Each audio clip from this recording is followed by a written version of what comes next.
Good evening, everybody. Welcome back to the Josh and Artemis Show. Today, we are going over the Tucker Carlson and Vladimir Putin interview. We're reviewing it. So we're going to go through that, and we've got some mainstream media meltdown clips for you guys, and we've got a little bit of Russell Brand talking about it as well. Yeah, so it's what everyone's taught. It's what the whole of the world is talking about today. Flavor of the world today. And we'll get into it for you guys. Before we do, as usual, if you're new to our channel, subscribe to the channel if you like the stuff we talk about. Ring the notification bell. We go live every night, 8 p.m. Eastern, bringing you a wide range of topics. Tonight, we're focusing on the Tucker Carlson Putin interview, of course. Mm-hmm. And make sure to follow us on X if you're watching from there. And if you do want to support the show, you can become a YouTube or Patreon member. Links in the description and, of course, the bio of our homepage on X and on YouTube. Thank you to our Patreon and YouTube members. Your support does mean a lot to us. Absolutely. So let's get into it, guys. So Tucker Carlson, Vladimir Putin. It's blown up the internet today, of course, and it's been very interesting. I think the interview itself, there was some interesting points to it, but the interesting point for me and the interesting part to all this was the reaction from the public. And from what we've seen, it's been very mixed, which I'm quite surprised by, but also not surprised at the same time, because we talked about this the other day when we did a show when it was kind of rumored that Tucker Carlson might be interviewing Putin. And he was obviously pictured in Moscow, and it wasn't officially confirmed that, the interview took place. But, at that time, we were kind of, confused that people would be opposed to this, because surely you'd want to get Vladimir Putin on the record, no matter who you are and no matter what political side you identify with. I mean, to get someone on the record like Vladimir Putin for 2 hours is a major scoop for Tucker Carlson, and also a major scoop for the public to dissect, and he obviously gives a different perspective as to what we've been fed in the mainstream media, especially in regards to the Ukraine war, which has been dominating the news for the past year or two now. And it was very interesting to hear his side of the story, especially in regards to NATO and things like this. And, so we'll get into some of the reaction. And I think the best thing to do is if we share our screen. We've watched a few things about this today, but I think Russell Brand, as always, he obviously does a very good breakdown of the interview and goes through some of the important points, what were raised in the interview. So we'll play some of this. We'll play a couple of minutes, and then we'll react to it. And then we've also got some reaction from the mainstream media and also Boris Johnson from the UK, which I actually haven't seen yet. I saw it pop up in our timeline. I bookmarked it, ready to play in the show. So we'll react to that live for you. So we'll play this, and then we'll come back to you. Now, obviously, this fantastic conversation has taken place. We're not naive, or maybe we are naive, but not so naive as not to imagine that Vladimir Putin has an agenda and knows how to communicate. What a fascinating conversation it was. There are many things to consider. The right of any nation to have their own history, the complexity of the concept of a nation. For example, look at the relationship between the United Kingdom and Ireland, and the times in history where people in the United Kingdom would have said, but Ireland is part of our country. Or the relationship between the United States and Mexico, which once included Los Angeles and Texas. Or indeed the relationship between the United States and the people that lived there before the arrival of European settlers, many of whom were from my country. History is complicated. The relationships between nations are complicated. A nation is in itself, of course, a construct. So, of course, there are going to be different inflections and impressions of something that is willed out of the imagination. One thing's for sure, Vladimir Putin regards this as a regional dispute, essentially a civil war. And he regards the support by America of Ukraine as comparable to if Texas seceded from the United States, which is a possibility. Texas might one day say, do you know what? We've had enough of you lot. We're going to run Texas independently. And then imagine if Russia started to arm Texas. Now, I'm not saying that's the only perspective available to us. There are countless perspectives. And certainly, as we've always said on this channel, the rights of Ukrainian people to live and not be bombed must surely be paramount. The complexity from their perspective, from a Ukrainian perspective, obviously has to be considered. But what is the obligation of the wider world? Is it to continue to pump money into this conflict, a conflict that surely cannot be won without major loss of life and maybe even nuclear war? Or is it paramount that at this point we consider peace? The threat that the legacy media face from this interview even taking place is that you and me, people that they like to control the information we gain access to, are able to look at Vladimir Putin ourselves and go, I don't think this guy does want to invade NATO countries. Of course, I'm. And that's the point about all of this. And that's why the mainstream media are so annoyed about the interview, is because they don't want us to think for ourselves. You know, it's all about controlling what information we see, what information we consume, and ultimately what information that we believe.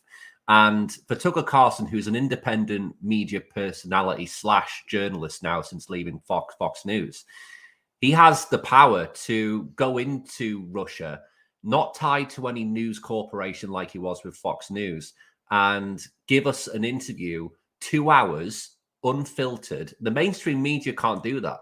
And that's why they've got their panties in a twist with this, you know. For sure. But as we know, guys, I mean, the mainstream media have interviewed Putin multiple times. I mean, we posted a post about this the other day. I mean, Megyn Kelly did like a thing with him a few years ago. Yeah. Did we see any meltdowns about that? No. Because she was part of the mainstream media then. Some people would argue she still is, of course. But she's kind of went out on her own now. She's got her own show. But at the time she was tied to mainstream media officially. And they can manipulate it, they can edit it, they can control it, and they can release it however they want. But they don't have any control over somebody like a Tucker Carlson who can put this on his own platform on X. And it's got over, I think it's nearly 150 million views the last time I checked, about an hour ago. So that's going to get to probably 200 million by tomorrow. Probably, I should think. And that just shows you the reach what Tucker Carlson has with a platform like X. I mean, what's your initial thoughts on it before we get into the points? No, I mean, I agree. And I think that, you know, whether you agree with it or not, I think it's very interesting to listen to. And, you know, at the end of the day, I think it's important that we bridge some kind of peace with different countries. Like, I mean, you know, we've said this before, but like, do we really want to just be in a constant state of war with all these different countries all over the world and never achieve some form of peace? Like, isn't everybody just tired of seeing, like, anywhere, not only on the news, but on social media, etc., like just war, like hate? And, you know, I don't know, isn't everybody just tired of that? Like, at the end of the day, shouldn't we all want some form of peace and even just, you know, like tolerance with other countries? You don't have to agree with everything like another country does, especially, you know, like with what goes on in Russia and whatnot. But at the same time, you should want some sort of peace. Like, I think if you want war, like, I think you need to look at why. Like, why would you want war? It's very weird to me. And, you know, what Tucker Carlson's doing by going into Moscow to talk to Putin face to face, you know, is trying to bridge the gap and build conversations, build relationships. But at the same time, I do appreciate that it's Vladimir Putin and it is Russia as well. And you can't, you know, it's the same thing we do with mainstream media. We take everything we watch with a very big pinch of salt, you know. And you know, you've got to be wary because, you know, Putin wouldn't invite Tucker Carlson to Russia. He's not stupid. You know, you might not agree with Putin, but he's not a stupid man. He'll have his own agenda behind this as well. So we've got to bear that in mind too. So it's going to be interesting to see what comes about from the revelations from the interview, especially in regards to things like NATO and the Ukraine war. So let's play some more of this from Mr. Brand, and then we'll see what points he brings up. Mm-hmm. Not unsympathetic to people of Ukraine, not that, you know, an online commentator's views of any particular importance, but all of us should be looking at this from the perspective of what's the best resolution. And bear in mind, whenever you've seen Joe Biden lobbying for more money that ends up primarily in the hands of the weapons industry, have you ever heard him say, because this is how this will resolve? This will be the solution. Vladimir Putin is offering a solution. Vladimir Putin is saying, if you stop arming Ukraine, this could be over in a couple of weeks. Now, of course, the response to that, understandably, from Ukrainian people would be, you're going to abandon us to this monster? But obviously, this is not a perfect situation. Essentially, the question we're asking is this any of our business, or is our business the business of making money? Let's have a look at some key moments from that conversation and decide for ourselves what we believe. What a novel concept. Tell us why you believe the United States might strike Russia out of the blue. I think what a lot of people loved is that when Vladimir Putin started to answer the first question, it was a half-hour response that explained the history of that region. Are we having a talk show or a serious conversation? Here's the quote. Thank you. It's a formidable series. Да, это серьезный разговор. Но поскольку у вас базовое образование... Because your basic education is in history, as far as I understand. Yes. Тогда я позволю себе... So if you don't mind, I will take only 30 seconds or 1 minute to give you a short reference to history. Yeah, and I think that's what Putin was doing here, because he obviously identified that Tucker Carlson was a historian, and this was a bit of a power play, in my opinion, on Putin's part. It was basically to say, look, I'm the big guy in the chair here, you know, and you think you know about history, well, let me kind of school you on history a little bit. That's the impression I got from Putin. For sure. Yeah. You know. Yeah. Giving you a little historical background. Please. There was a man called Genghis Khan, or there was a massive explosion. The universe began to expand. But in a way, that shows you the complexity of history. That's why there are so many available perspectives, because history is complicated. Now let's get into the nitty-gritty of Tucker Carlson's tie and why he's such a Putin apologist. We're willing to negotiate. It is the Western side, and Ukraine is obviously a satellite state of the US. It is evident. I do not want you to take it as if I'm looking for a strong word or an insult, but we both understand what is happening. The financial support, $72 billion was provided. Germany ranks second, then other European countries come. Dozens of billions of US dollars are going to Ukraine. There's a huge influx of weapons. In this case, you should tell the current Ukrainian leadership to stop and come to negotiating table, rescind this absurd decree.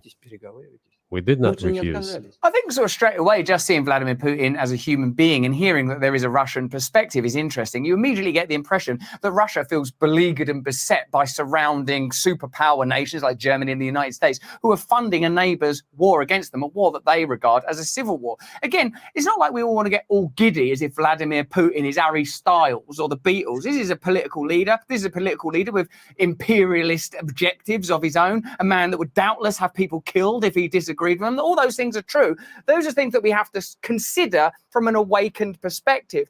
The very fact that the legacy media have been so quick to attack Tucker Carlson, in Russia, you don't interview the president interviews you, Carlson could barely get a word in. I mean, I think if you get an interview with Vladimir Putin, it'll be somewhat impolite and perhaps not sensible to go, no, shut up, excuse me, but I think this, I've been on holiday. You're going to listen, aren't you? It's Vladimir Putin. It's important. He did push on the important issue of Evan Gershkovich. You know, this is a person of considerable power. I believe that the very fact the interview took place is what's important. The very fact that we have the opportunity for ourselves to go, hold on a minute, he doesn't seem like what he's saying is, first of all, I'll invade Ukraine, which used to be part of the Soviet Union until about 40 years ago anyway. And then what I'm going to do is invade this country, Sweden's next, then Finland and Poland. You get the idea that what this is a person with nativist control. Sure, but you already said it. I didn't think you meant it as an insult, because you already said correctly, it's been reported that Ukraine was prevented from negotiating a peace settlement by the former British Prime Minister acting on behalf of the Biden administration. So of course they're a satellite. Big countries control small countries. That's not new. And that's why I asked about dealing directly with the Biden administration, which is making these decisions, not President Zelensky of Ukraine. That's a good dig for those of us that are British. We knew that went down, right? Notice how often what Vladimir Putin is saying chimes with what you've heard in independent media. Notice that the 2014 coup comes up, the regional disputes in 2008, the fall of the Berlin Wall, the tacit agreement between Gorbachev and Reagan not to impede on former Soviet territories. All these things are coming up because they're bloody true. I'm not saying that Vladimir Putin doesn't have his own agenda. I'm not 12 years old. Of course he does. But all of the things that you've heard from independent media, like, hang on a minute, haven't we provoked them to some degree? And whether or not their invasion is criminal and whether or not Ukrainian people are dying, which is appalling and terrible, we have to think, what is the role of America? Because America and Western countries more generally, as their affiliates, could be playing the role of bringing about peace by saying, look, we're going to suspend arms now, which would have the added benefit of meaning that $60 billion will be available for US infrastructure for you to democratically determine how it's spent, for example, on your border. If that's what you vote for, if that's what you care about, then that's what would happen in a democracy.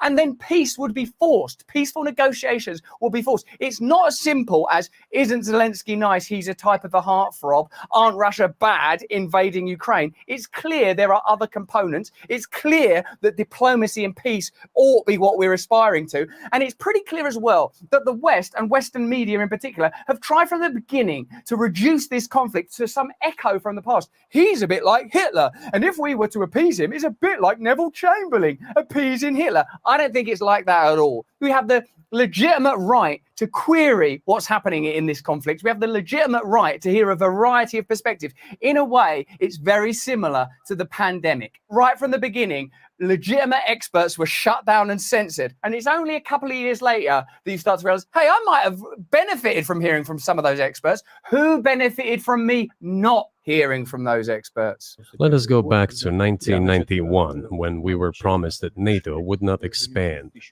to 2008, when the doors to NATO opened to the declaration of state sovereignty of Ukraine, declaring Ukraine a neutral state. Let us go back to the fact that NATO and US military bases started to appear on the territory of Ukraine, creating threats to us. Let us go back to coup d'etat in Ukraine in 2014. In a way, the interview is like the greatest hits of things you've heard on independent media, isn't it? NATO expansionism, ignoring an agreement between Gorbachev and Reagan, 2014 coup, all things you would have heard if you've listened to Jeffrey Sachs on our show, or what you might have. I will leave it there. We've played a few minutes of it now. Yeah. I don't want to get a copyright strike from Brand. I mean, what's like your takeaway from the points, especially in regards to the Russian-Ukraine war and Putin's perspective on it, that, you know, he's effectively retaliating because NATO has expanded around the territories surrounding Russia? Well, I mean, it's not wrong. Like, and I mean, how much have we, like in Canada, been giving to the Ukraine? And how many times do we keep hearing Trudeau saying, we're not going to stop supporting Ukraine, and even after the war's done, we're still going to support the Ukraine, like as if like we're like the mom and baby or something, like we're just always going to take care of this country. Mm-hmm. So I mean, I can understand where like Russia or even just the people think like, you know, no one wants to back them up. It's like everybody is like funding Ukraine. Mm-hmm. So I can see that. I mean, whether the reasons are right or wrong, it's just that you can understand that, like just looking at it, it's like, well, yeah, I mean, how many countries are giving money to the Ukraine?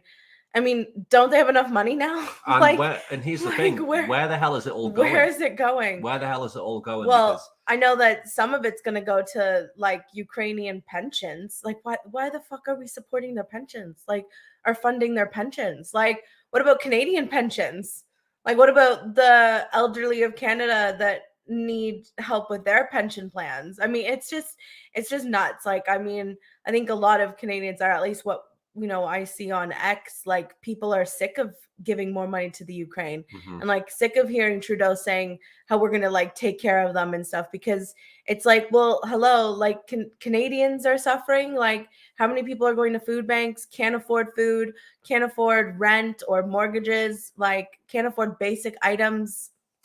It's like, where's your priorities? It's all to going to the Ukraine. And also, I don't think he talked about it there, but you know, Putin did talk about Yaroslav Hunka, who was the SS Nazi who got a standing ovation in Parliament. I think it was was it last year? I think it was last year. Last year, yeah, in Parliament. And then we found out a few days ago, courtesy of Rebel News, that Yaroslav Hunka actually got invited to this special event after he got a standing ovation in Parliament as well. A standing ovation and then a public apology from Trudeau saying, just apologizing for doing that. Yeah. And then, as you just said, a few days ago, he's invited to some event. Yeah. It's like, what is going on? Yeah.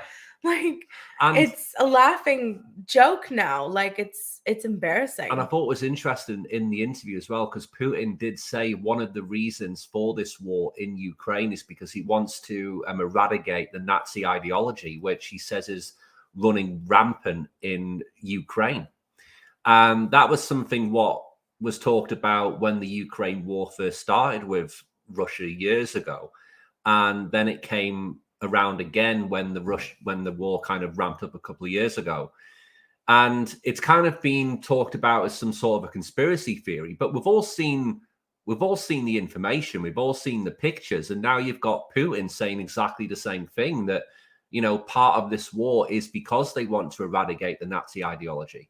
And in the interview with Tucker Carlson, he goes into a bit of the history with the Nazis, and especially the ties with some of the nations they're in conflict with in this war. So it's very interesting. Of course, you don't have to believe it. And like we said at the start of the show, we take this all with a big pinch of salt, just like we do with everything else that we consume. But what we love to do is look at every different perspective we can and get as much information as we can about one specific thing, so we can make up our minds. And, there's nothing wrong with getting Putin on the record for 2 hours and getting his perspective. Yeah. No matter how you feel about him. For sure. Yeah. So to me, I don't see the reason why people are having a meltdown over this. I mean, if you've got an open mind and you're a curious person, I don't see the issue, to be honest. Yeah. I mean, obviously you don't have to, it's not like sacred words here, but I think it's better than living in an echo chamber. Yeah, which is what some people want. They can't. I don't know why anybody would want to live like that. Some people do. You don't have to agree with it. That's the important thing. Is but why live in an echo chamber? We live in a democracy where you should listen to both. Well, do we? Fine. We live in the illusion of a democracy. So you should be open to hearing all perspectives and then making your own informed decision. Instead of just only focusing on the things that you 100% agree with and ignore everything else without really understanding the full picture. Absolutely.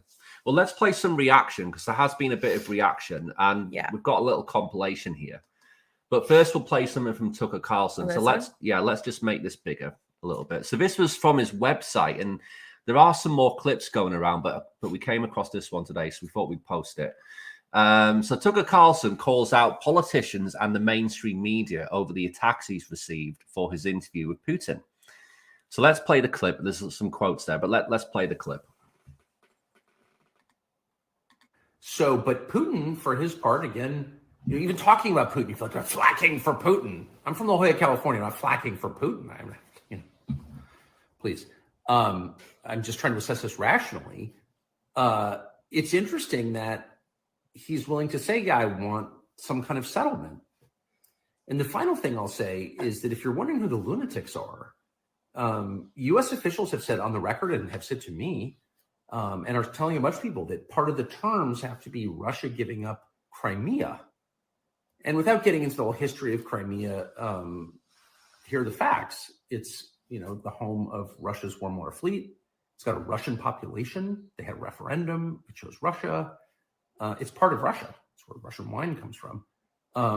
So you can like that or not like it. But the fact is Putin would go to war, nuclear war, if it came down to Crimea. So and by the way, Crimea was in Russian hands at the beginning of this war. So it's like, if you really think that a condition of peace is that Putin's going to give up Crimea, then you're like a lunatic. And they are. I mean, they want a weak leadership in Russia. And the question is, why would you want that? How is that good for the United States? I'm not defending Russia. I'm defending my own country. A weak central government in a nation with the world's largest nuclear stockpile is insane, especially a country as large and potentially fractious with this many languages, ethnicities, religions, 20% Muslim population.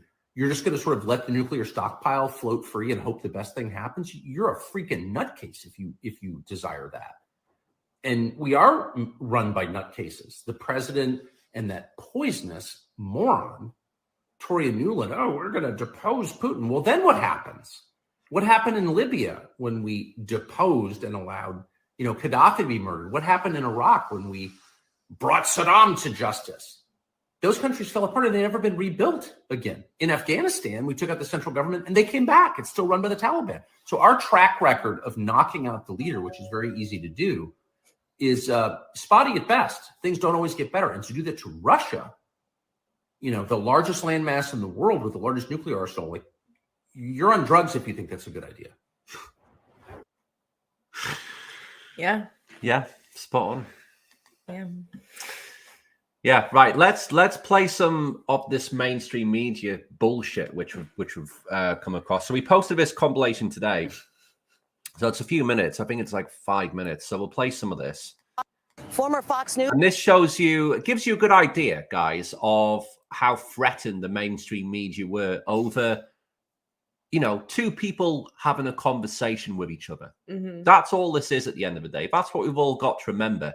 It's two people sat in a room having a conversation. And this is how threatened the mainstream media are. News personality Tucker Carlson is in Moscow, and the Kremlin confirms he has just conducted an interview with Vladimir Putin. Putin talks to an American friend. The Russian president turning to right-wing conspiracy theorist Tucker Carlson. We're in Moscow tonight. Tucker Carlson just landed a big exclusive interview. Russian dictator Vladimir Putin, and he's getting slammed for it. Sleeping with the enemy goes this headline. And this is Tucker Carlson a Putin pawn. Tucker loves Russia. Russia loves Tucker. Putin clearly wants to speak to an American right-wing audience. So he's using Tucker Carlson to get the message out. What does that tell you about Tucker Carlson and right-wing media and also Vladimir Putin? Well, it shows me what I think we've all known. He's what's called a useful idiot. I mean, if you actually read translations of what's being said on... Let's not forget, guys, MSNBC have interviewed Putin themselves. Mm-hmm. So according to Hillary, they're also useful idiots. I know. Like, that's the thing. The hypocrisy is unbelievable. Through the roof. Again, like with everything we talk about on this show, the hypocrisy is through the fucking roof. It's mental.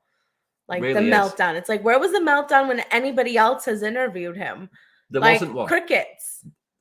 Tucker goes and it's like, he's a useful idiot. He's a pawn. What are they doing? It's like, what do you mean? It's been done before. It's honestly hilarious. It's just because he's now not tied to one of these mainstream networks that they're like, oh shit, what's gonna come out? What's the narrative? They're, oh no, we don't know what the narrative. Anything's on the table. It's like, yeah, a proper interview. Proper conversation without filters and a certain narrative and a direction where it has to go. Mm-hmm. You're gonna ask open questions and see where it leads. Yeah, pretty much. It's mental. Russian media, they make fun of him. And so while Putin sees no benefit in sitting down for an interview with a journalist, he does see benefit from a conversation with Carlson. Actually, Tucker, you are not in journalism. A long time ago, sure, but these days, you've been in the propaganda business. He is not a journalist. He is not someone that you need to take seriously. In fact, he's someone who there would be no reason to take him seriously, so he cannot be held liable for the things that he says. So to try to couch what he's doing right now as supposedly being about journalism is absolutely ridiculous. But Tucker Carlson is going to be there and be the journalist that none of us are. And I say, yeah, journalist in quotes. Yes. Am I allowed to say his name? Yes, His name is Tucker Carlson, and he is the only American journalist who has been able to interview Putin since the invasion in 2022. Like, it's just crazy because he is a journalist. Yeah. He literally is a journalist. He's a journalist. Do you know what this reminds me of? This reminds me of when David Menzies was attacked by the police for trying to ask Chrystia Freeland a question. Yeah. And the mainstream media here were all saying he's not a journalist. He identifies as a journalist. And it's the same. It's the same bullshit playbook all these clowns play every time to discredit someone. It's just hilarious how they expect us to just open up our brains, pick up a big shovel all the bullshit in straight into our heads and just believe it. It's just hilarious. It's just hilarious how they expect us to believe this shit. It really is. Good to see you, Briar. Someone should play this compilation to Don Henley's Dirty Laundry. Yeah, for sure. It's insane. It's hilarious, Briar, how these people actually get away with saying this sort of stuff on TV to me. And they just look stupid. Yeah. Honestly, they really do. Tucker Carlson is not a journalist, not even close. Why he's doing this interview now? Obviously, for the Kremlin, it makes sense. If they want to talk, it's a friendly voice. But I'd argue that he's more of a journalist than all of these people reading off teleprompters. Of course he is. And papers and not even sharing their actual reactions to news. Yeah. Like they could be talking 1 minute about a dead baby and the next minute about like, I don't know, a new family of bunnies and have the same reaction. Like it doesn't matter if it's good or bad news. They're just like, blah, blah, blah, blah, blah. And on the next story, it's like, God, where's the emotion? Like, where's the feelings? Like, I'm not saying to like be an actor or an actress, but like be a human, like share some emotions. Like, this is why people don't really like want to tune into mainstream, because these people don't have emotions. They're not like allowed to, because it doesn't fit a narrative. But at the same time, it's like, especially when they're like, you know, reporting on certain things, it's like, God, like, you know, aren't you allowed to have like a little short reaction to what you're reading right now and what you're reporting? It's mental. Yeah. Well, these people are like a conveyor belt. They're all the same. Exactly. They're basically like media drones to me. They're like drones. They're just there to read off a read off a screen, read the narrative, and, you know, sit up straight, look directly at the camera, read a bit of paper, done. Yeah, like that's what I mean. Same reaction if they're saying, do. You know, a baby died, and then if you're seeing like a family of bunnies, and then you're saying, oh, the sky's on fire. It's like just all the same emotions. Like you can't, I don't know, you can't take any of it seriously, and you can't really connect with any of it. Got Tommy in the chat. Nice to see you, mate. Good to see you, Tommy. Hillary Clinton, warmonger, and Epstein said Bill likes them young. Laughable these two are in or have been. Yeah, it's hilarious. It's absolutely hilarious. Yeah, it's ridiculous how like Hillary Clinton, you know, she especially is propped up in the media as some sort of media darling that like anybody when in reality she's one of the biggest criminals ever. Yep. And everyone knows it as well. Yeah. You know, everyone knows she's just an absolute criminal at the end of the day. 100%. Good to see you, Cloudy. She's called Hillary for a reason. Hillary. You know? Hillary Hitland. I don't know. Hillary. Yeah. Hillary Hitland. Anyway, Hitland. Anyway, let's press play. we will keep trying our best to actually commit journalism. Some of us, Tucker, have already decided you are literally the worst media figure imaginable to be doing an interview with Russia's Vladimir Putin. You have no journalistic credibility, none. I mean, and that guy does. Let's rewind that just a little bit.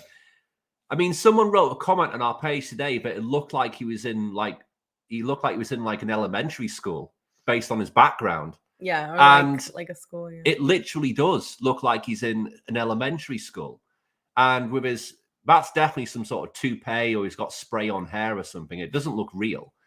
He honestly expects, you know. So okay, so according to you, mate, whoever you are, Tucker Carlson's not a legitimate person to interview him. Who is then? I know. Who is then?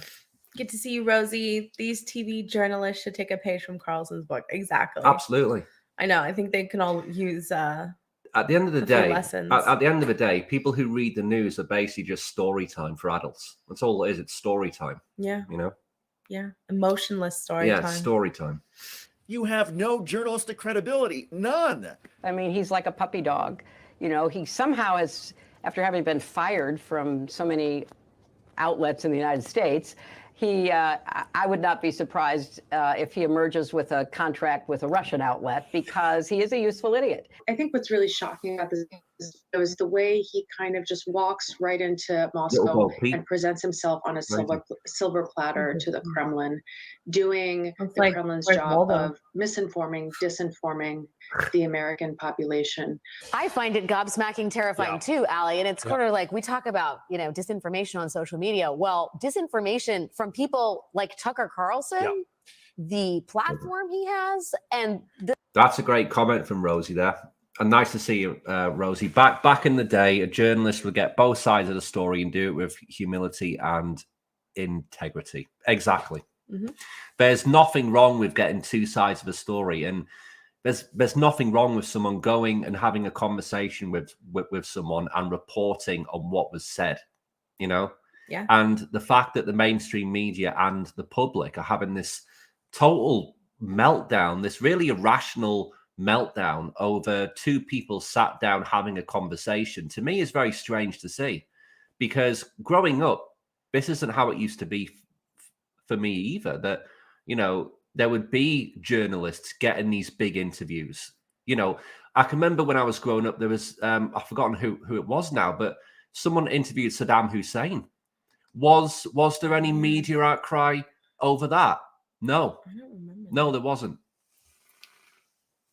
Yeah. the fact that, you know, he's a willing participant to it. And has been for a while. He says things that are not true. He parrots Vladimir Putin's pack of lies about Ukraine.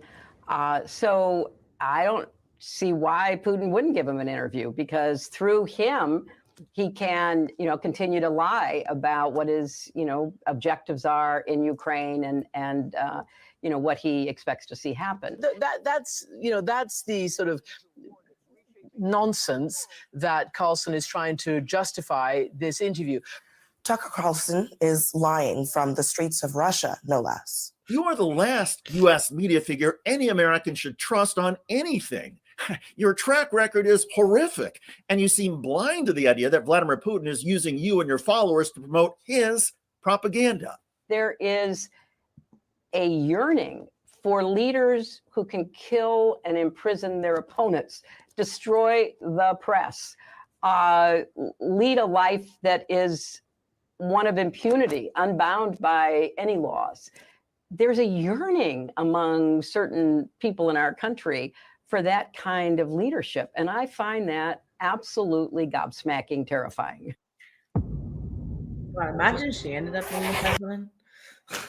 Hillary would never. No, not now, but I mean back when she was running. Imagine she had gotten it. We would have been in a war with Russia straight away, in my opinion. I know. Yeah, my husband and I. I'm sure not that old. Yeah, I don't think you're that old, Rosie, as well. But you know, it is weird how things have changed, and it has been a very steady decline with media and journalistic standards over the years, and also what information that we're allowed to be shown and who's allowed to tell us the information. You know, there seems to be a very clear, you know, I think the public have always kind of known that the mainstream media control of a narrative, but I think ever since COVID, I think people have woken up to the fact that, you know, we cannot trust these people. Yep. You know, the collective trust from the public and the mainstream media and governments since COVID is, I don't think it's ever been lower than this. No. I don't think so. And I don't see a way back. Same. Really. I honestly don't see a way back for the mainstream media. I think there's so many people now who have been completely turned off by the mainstream media because of the consistent lies and the consistent propaganda, misinformation, which we all can see in real time. And you know, just go back to COVID, how many things that are considered fact now, like the lab leak theory. You know, when people would when people were initially talking about that when COVID first started, you were censored, you were banned off Facebook, you were banned off YouTube and all this stuff. But that's widely accepted that COVID actually came from that Wuhan lab now. Yeah. So this is what I'm saying. How can you possibly believe what mainstream media are telling you? You honestly can't. You can't. You know, they lie so many times. And people, you know, always call out people like Tucker Carlson, Russell Brand, you know, all of these kind of people. Alex Jones, who has been wrong a few times, but he's also been right a lot of times too. I just see his name there. So. Yeah. You know, but the mainstream media gets stuff wrong pretty much every single day. Yeah. I mean, you know, we've played a compilation there of people lying to our faces that, you know, that Tucker Carlson isn't a journalist when he literally is a journalist.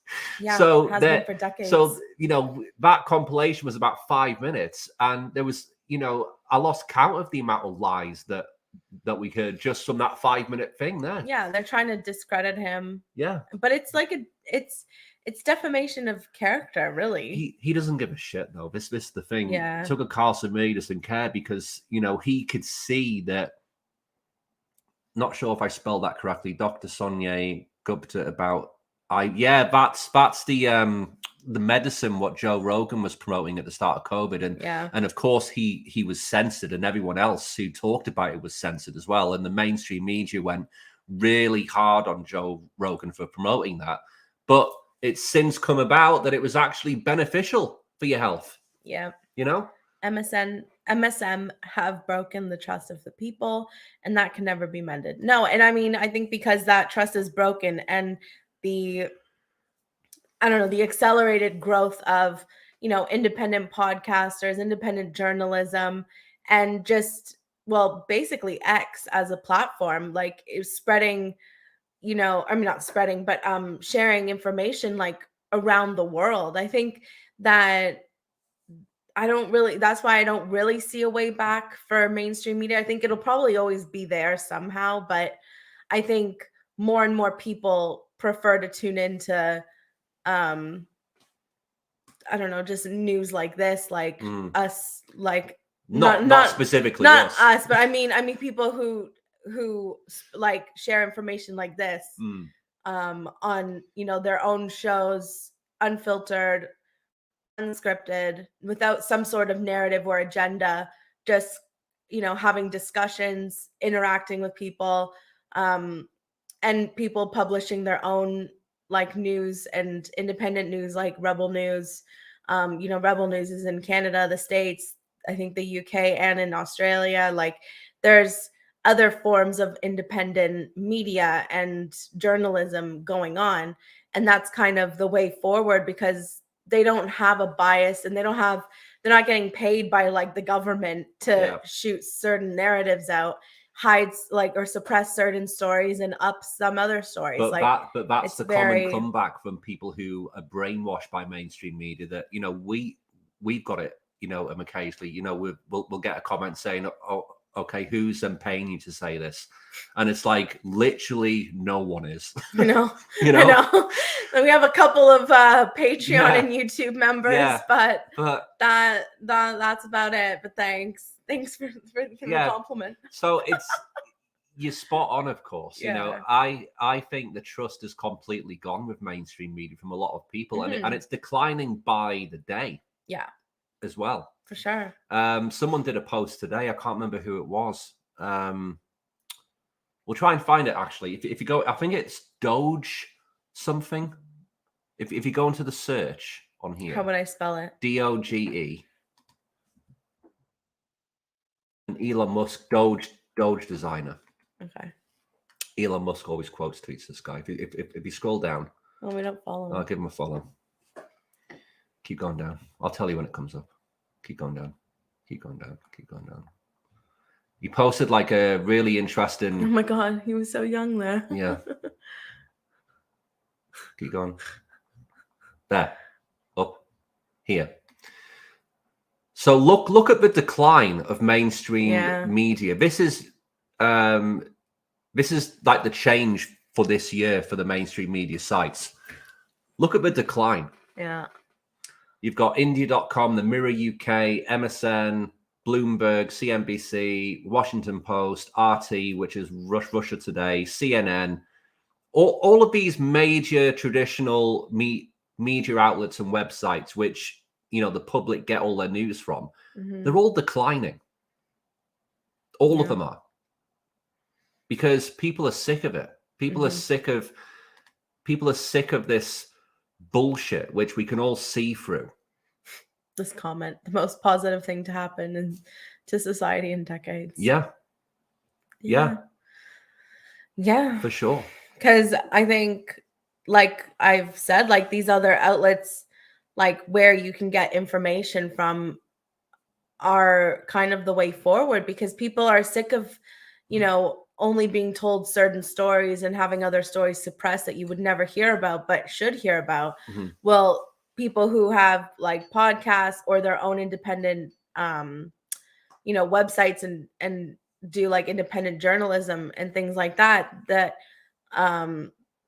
that's all unfiltered and, you know, not suppressed and not biased. They're just putting out information for people to just, you know, do what they want with. But that's what people want. They don't want to be left in the dark anymore. You know, they don't want to only hear certain stories and not others, and try to find the other stories and can't find it.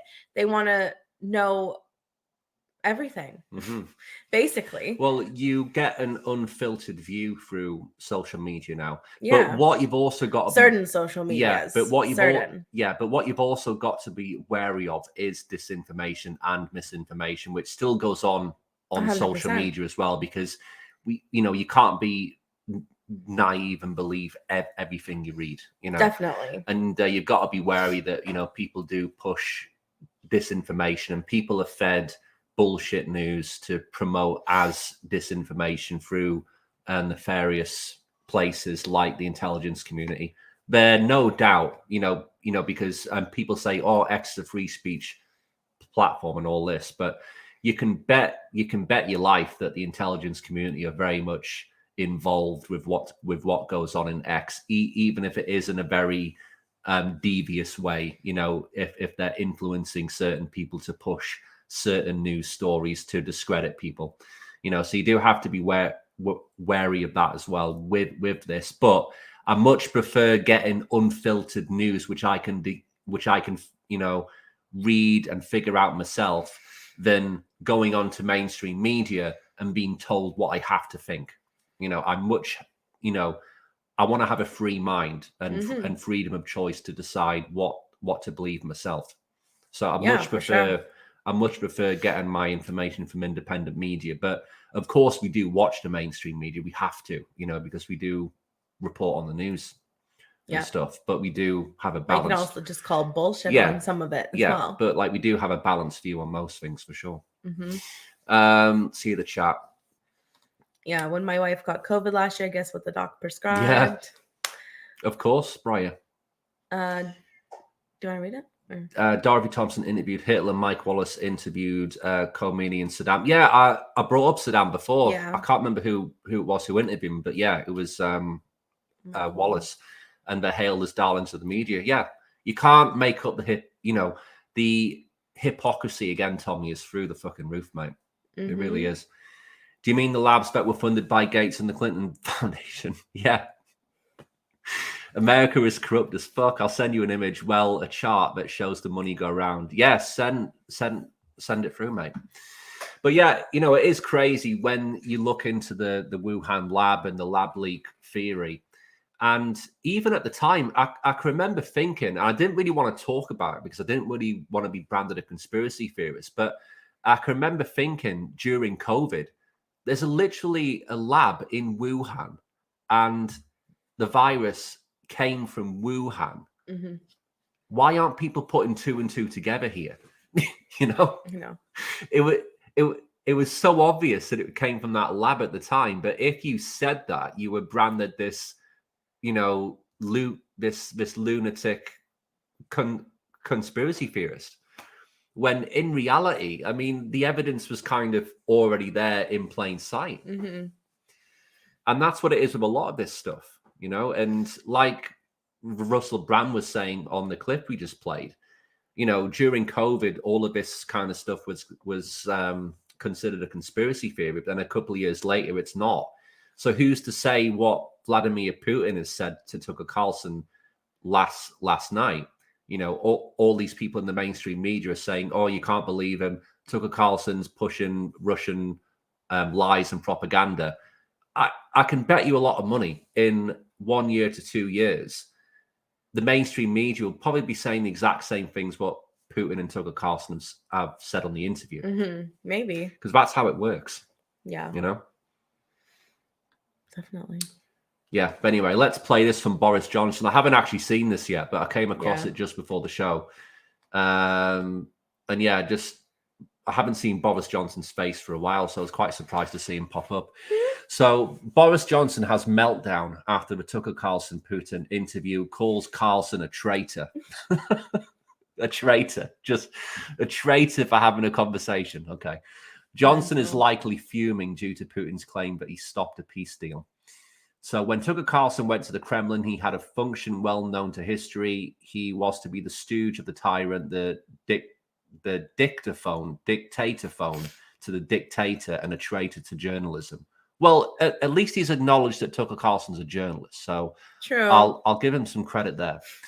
Yeah. In his guffawing, slack-jawed happiness at having a scoop, he betrayed his viewers and listeners around the world. He didn't ask tough questions. He actually did. He actually did ask some tough questions to Putin. He didn't ask Putin why even now he is using the most brutal means of modern warfare to maim and murder innocent Ukrainian civilians. He sent it to us as Nice. well. Right, let's have a look at this from Boris Johnson. Okay. It's only 20 seconds, I think. Around the world, people are watching that ludicrous interview with Vladimir Putin conducted by Tucker Carlson, and we must not fall for this tissue of lies, above all for the notion that Putin is somehow fated to succeed in Ukraine. On the contrary, he is doomed to fail. Read about it in the Daily Mail. Around the world, people are watching that. Well, let's bring it up on screen. We'll have a look at this. Tommy, thanks for sending it through, mate. We'll have a look. It's very hard to read, though. Yeah, can we zoom into this a little bit? I could. If I save image.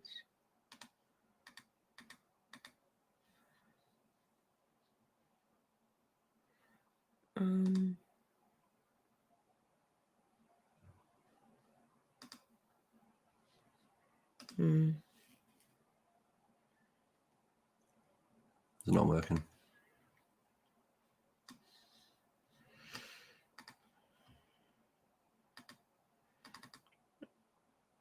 No, it's not working. We'll bring it up on screen, and I can see a bit better than Artemis. So I'll. True. Yeah. Let's bring it up on screen again. Okay, hold on. And then we'll have a look at this, Tommy. Thanks for sending it through, mate. Appreciate it. All right, hold on. There we go.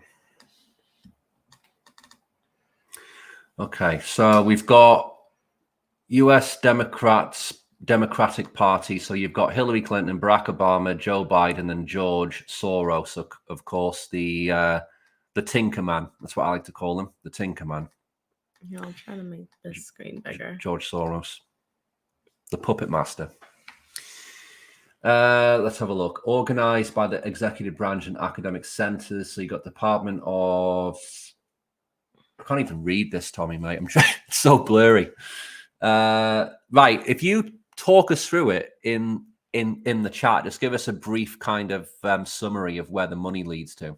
Yeah, well, I guess you could see like organized ideologues, pharmaceutical corporations. Yeah, Pfizer's in there. Battelle. Execution in Ukraine and sponsors. Yeah, and didn't Biden have some sort of funded lab in Ukraine as well?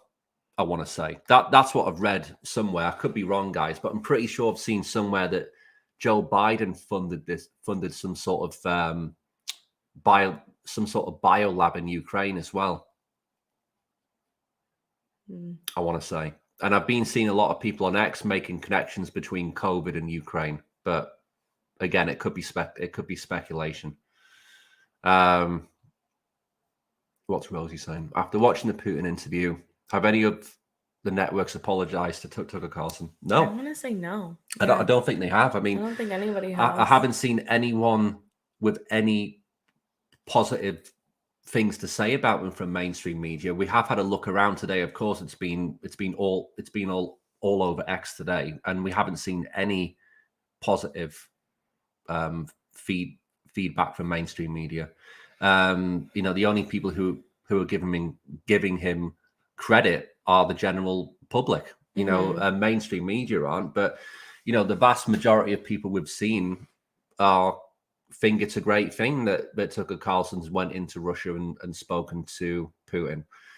And like Tommy said there in the chat, there's been people who have interviewed Saddam Hussein.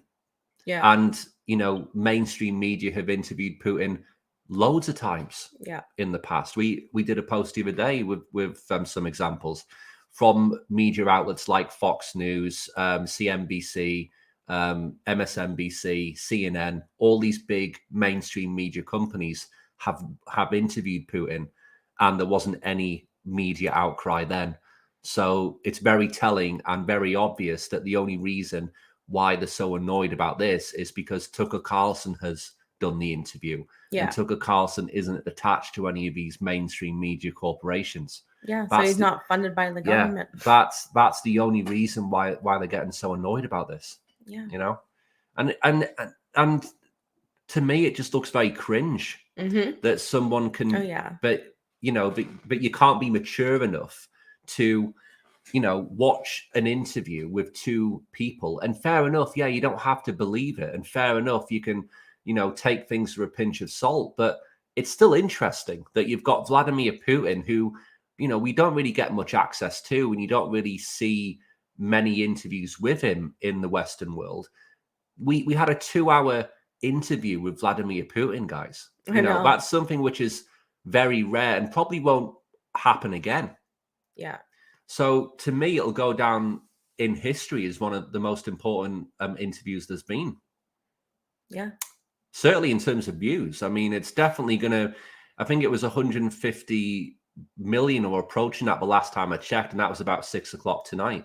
So by the time tomorrow, I'm guessing it'll be about 200 million. In fact, let's check it. If you're going to Tucker Carlson's X page, I guess we might be able to get an update on the views, but it will be a lot, of course.